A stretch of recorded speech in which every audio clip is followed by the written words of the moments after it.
The Australian Financial Review.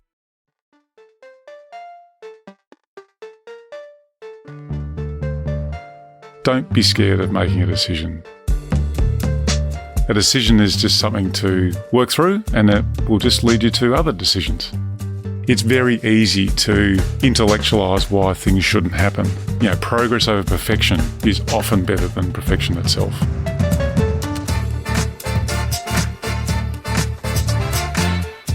Hi, I'm Sally Patton, editor of Boss from the Australian Financial Review, and welcome to 15 Minutes with the Boss, a podcast about success and failure and everything in between. And of course, along the way, we're hoping to get some really great advice from our leaders. My guest today is David Koczkar, the Chief Executive of Medibank. Hi, David. How are you? Oh, good, thanks, Sally. Good to meet you. Now, David, as I said, you're the Chief Executive of Medibank Group. Medibank is one of Australia's biggest health insurers with more than 4.2 million customers. You paid out $3.4 billion in claims to policyholders in the first 6 months of this financial year, and you have 3,500 employees, including around 850 health professionals. And I'll just add that in the 6 months to December, you delivered a $300 million profit after tax. So, David, have you always liked health insurance? Did you think from a young age you would end up in the health insurance sector? Well, the short answer is no. I was skillfully avoiding making any career decisions for as long as possible. I went into, firstly, investment banking and then in consulting, and kept my experiences quite broad. I soon discovered that I really loved consumer businesses. I really liked companies with a strong purpose, and first actually left those industries and went into aviation. Leaving that, I guess at some point, was approached to join Medibank, and I thought health insurance, that's pretty interesting. Not sure I'm an insurance guy. But it dawned on me during the interview process that as an insurer, actually as a funder of healthcare, actually we're extremely incentivised to keep our members and our customers happy and healthy. In fact, the happier and healthier our customers can be, the better we are as a business. We're incentivised to invest in prevention and innovate in health. And I thought, well, this is a great idea. And for 11 years now, I've been in the business and loved every bit of it. I'm sure we'll get to lots more of that in a second, but we've only got 15 minutes. I'm going to start the clock right now. And my first question is, what time do you get up in the morning? What's your morning routine? Do you have coffee reasonably early? Coffee, yes. Look, it's pretty varied, although I tend to get up about 6 o'clock. Exercise is a very important part of my day, but it can differ. Like I've got a dodgy hip, so gone are the days of running. I do some personal training. Some days I might walk the dog. Some days, I might go for a swim. It depends, but usually exercise is a big part of the day. For about half an hour or a bit more than that? 45 minutes tends to be the goal. Then start the workday. And what about breakfast? Are you a breakfast guy? Not really. Don't mind a boiled egg occasionally. I much prefer lunch and dinner than breakfast. Fair enough. Has there been a pivotal moment in your career that really changed the trajectory of what you were doing? Well, I was working in Qantas. We were, as a business, looking at Virgin and saying, well, how do we really respond to this growing low-cost carrier? I was part of a small team. I was working for Alan Joyce at the time, and we were putting a proposal to their board at that point that the best way to respond structurally is to start up our own low-cost carrier. I remember getting up super early, like before 6, because Alan was a very early riser and he was always in his office extremely early. So I got up really early and went into his office and said, Alan, I might not know much because I just started working there 6 months before, having come from consulting, but I'll work hard. I'm keen to get involved, and what do you think? And he gave me a chance to work on the startup team, and I was with the business for 11 years. Interesting. So what was it about Jetstar that made you think, I really want to be part of this? It was new. It was a real challenge. There was a lot of unknowns. Ultimately, part of the appeal was to create air travel that was more accessible to more people. In our first year of travelling, I remember 10% of our passengers had never travelled before. When we eventually took the business to Japan in the first year, 20% of our Japanese customers had never left Japan before. It was a way to, work hard at business, solve lots of problems in a small team. but bring something and connection to people around the world, eventually all around Asia Pacific at least, that was very different. Did you have to work super hard during that period? Is that like an overriding memory? Yeah, I remember it was 7 till 11, 6 days a week. And then Sundays we may have done a little bit of work, but not much. My first daughter was born. It was about a week after we'd launched our $29 fares around the country, which is now 21 years ago. Wow. I had about 2 hours off or something. No, I probably had a couple of days off, but it was huge. It was big. It was intoxicating. We had a lot of problems. We had a lot of mistakes, but we were given this freedom to try something new, and I found that invigorating. I learnt a lot. That was what was also very appealing from a business perspective. The other big moment was to work out that what I'd learnt at Jetstar wasn't the only thing you got to learn. Right. And came to Medibank and thought, well, everyone's going to just behave like they're in a low-cost carrier and leadership should be easy. You just tell people what to do and they're so involved and energised they're just going to do it. And I really learnt a lot in those first 2 years that health, it's a very different industry. Your customer promise is to deal with people who are really going through something important in their lives. They're very vulnerable. It's a very sensitive area, and to make change is a lot slower. And not trying to just impart the same style of leadership as I did at Jetstar. It was really very different, and the culture is very different. And I think the one thing I kept though is this sort of sense of connection to purpose, connection to the end game, this restlessness of innovation and challenging the norm. And I think coming into a sector like healthcare where it's known at some level for amazing innovation, Australia is an amazing place that's created new techniques in healthcare. We're very lucky with what we have, but I'll tell you what, we do need to change and evolve. And, that's what's really kept me excited by the sector. David, my next question is about career advice. What is the best piece of career advice you've ever been given? I think my dad was always big on advising my brother and I on making decisions. Like, don't be scared of making a decision. His philosophy was just a decision is just something to work through and it will just lead you to other decisions. I didn't really know what that meant when I was 5. That's a very early age to give that sort of advice. Well, yeah, I mean, we were a big chess-playing family, so maybe it was all about how to try and beat him in chess, I don't know. And I see this in business a bit, where there is this paralysis sometimes in just moving forward. Progress over perfection is often better than perfection itself. There are other concepts like one-way doors and two-way doors where, you've got to be careful about decisions in a one-way door because you can't go back out. Yeah.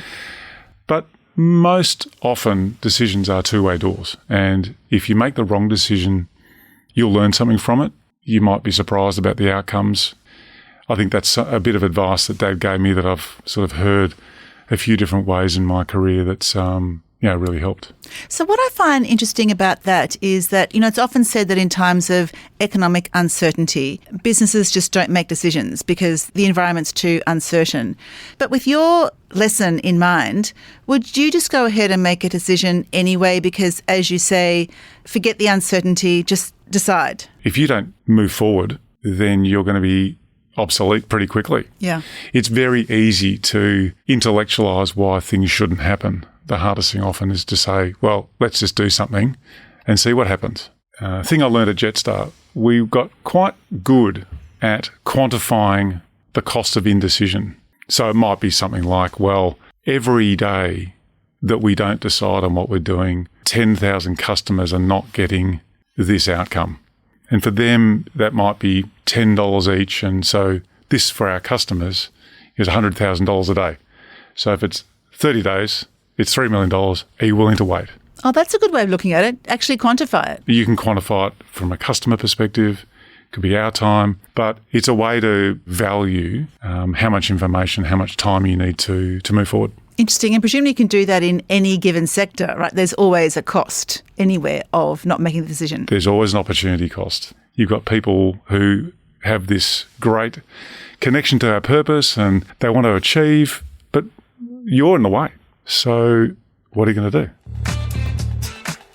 On that note, we are going to take a short break, but don't go away. We're coming back very, very shortly to open the beautiful chatterbox. I'll see you in a minute.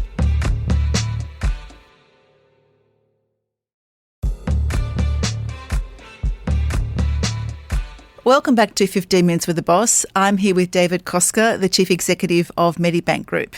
Now, David, this is our section called The Chatterbox.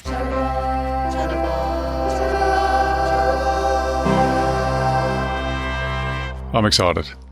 I'm glad you're excited. It's a lovely brown box inside which are about 15 questions. They're in front of me rather than in front of you today because we are in different cities. So you will have to rely on me to pick them out on your behalf, one by one. Are you ready for me to start fishing? Ready as I'll ever be, Sally. Okay, here we go. First question.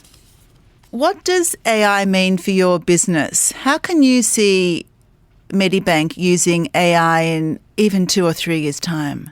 Probably about 50% of our customer interactions today relied on machine learning and artificial intelligence. Through a chat box? Through supporting our team to ask the right question or ask a better question or suggest what would be best for the customer, whether it be something around their product or a health service we might provide.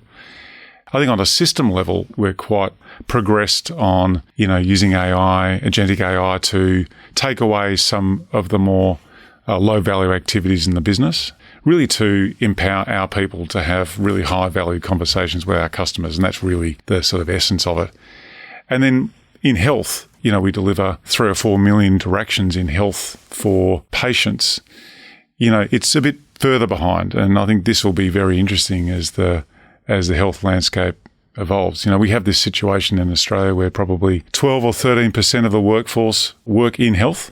But if we don't innovate, given health demand is increasing, particularly mental health, probably 45% of the workforce will need to be in a health professional. We don't have enough people. So we're going to need to use AI in some ways with humans in the loop to address some health needs. I think it's going to change health. It's going to change, how we as a company and how the health system can support people.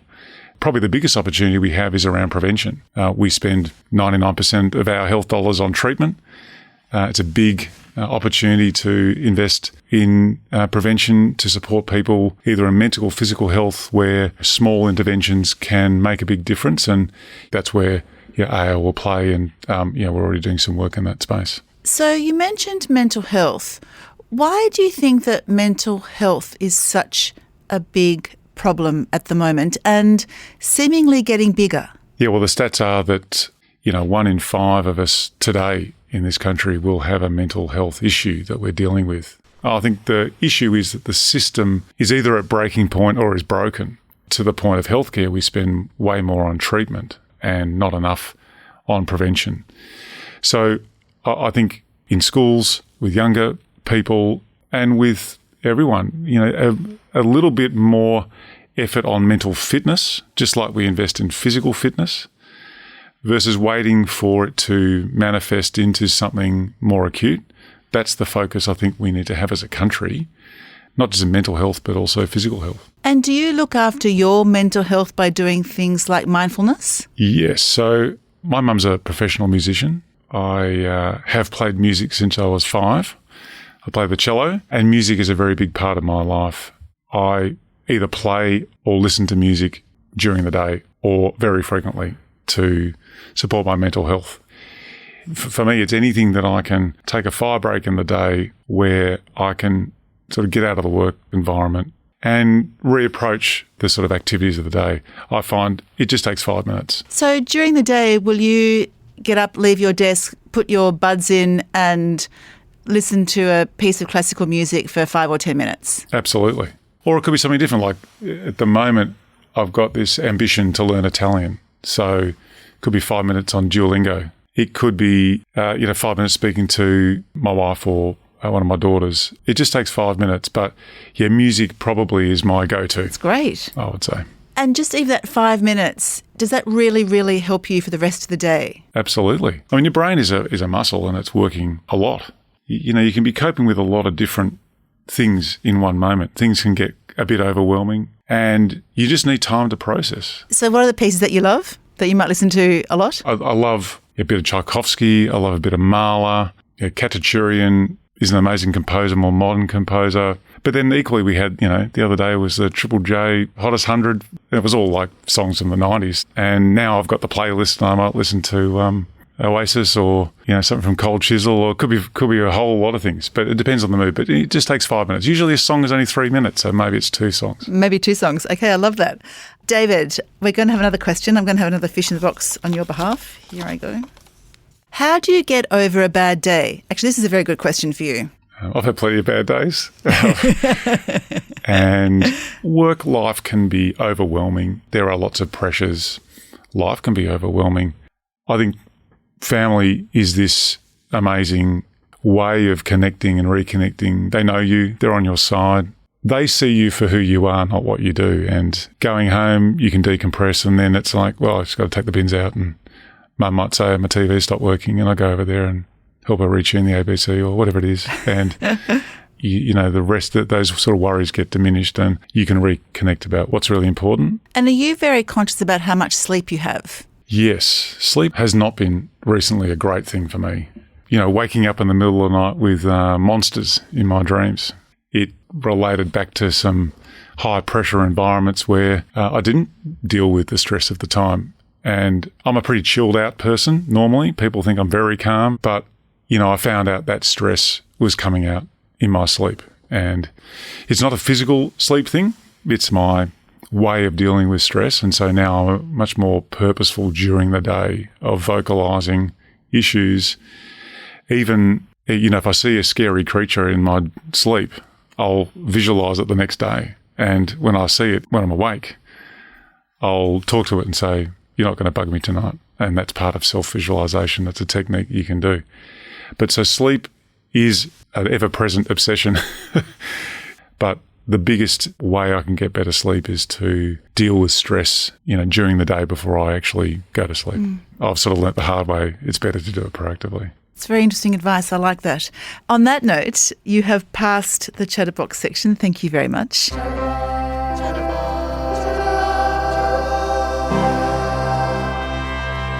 Glad that's over. I have one last question, though, before you go, and that is, if you weren't, for some reason, the chief executive of Medibank Group, what do you think you would be doing? I would love, more than anything, to be an orchestral conductor, to lead an orchestra to perform Mahler's Second Symphony. That would be amazing. But on the same time, it'd be quite nice to camp around Australia, be flown back to win a premiership for North Melbourne, being the centre half forward, contribute to a premiership for North Melbourne, and then, go back to the music, I think. And do you think you would ever go and study music? I think I would love to. I've had an opportunity to conduct a couple of pieces of music through school and after school with orchestras that were willing to give me a go. It was the most exhilarating moment to have professional, highly competent musicians individually come together to create a moment in time producing music which provided them joy, and to be sort of waving the white stick around to be part of that. Yeah, there was nothing better. On that note, our 15 minutes is up. I've loved hearing about progress over perfection when that comes to the way you make decisions. I was really interested to hear your ideas on how we as a nation should think about prevention of mental health problems. I love the way that you use music to support your own mental health and the way you practice mindfulness. And also, thank you for talking to us about how you manage stress and ensure you get a good night's sleep. I'm very much looking forward to coming along to a concert with you and a baton in your hand. Thank you so much for allowing us to spend 15 minutes with the boss. It's been fantastic. Oh, thanks so much for having me, Sally. And thank you to everyone for listening. If you like the podcast and you want to hear more, consider sharing the podcast or writing a review, as it helps us to reach more people. And follow us wherever you get your podcasts. At the Financial Review, we investigate the big stories about markets, business and power. For more, go to afr.com, and you can subscribe to the Financial Review, the daily habit of successful people, at afr.com/subscribe. This podcast was hosted by me, Sally Patton, produced and edited by Mandy Coulin. Head of audio is Alex Gower, and our executive producer is Fiona Buffini.